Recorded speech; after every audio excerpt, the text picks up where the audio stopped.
आम स्कूल रे पिला मानक पई हमें जैविक एवं अजैविक अलग अलग करी डस्टबिन रखीचु जहाँद्वारा कि से जोटा सुविधा होमको से जानूँ शिखुंट कि युवा यूज कले कौटा को आम रिसाइकल कौटा आमर ये रही खत हो पार कि सार हो पार। तो आमर जो 5R reduce reuse recycle refuse and repurpose सेटा आम पिला बुझेचु।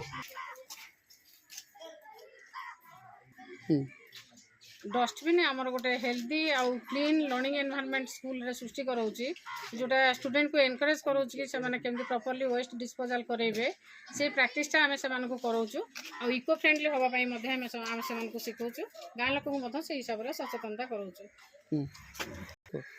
यहाँ आम कंपोस्ट फिट जोटा आम मिलूवा जैविक सार खत गुड़िक आम ये आनिक पकाउछु सेटा पर मुहूर्त में आम गचर व्यवहार लगाऊँ जो थे भल गच हो पारे। ये दुईटी कंपोस्ट फिट आम विद्यालय रखीचु जोटा कि आमर स्कूल खत हबारे काम दौर आमर गच पाई साहय।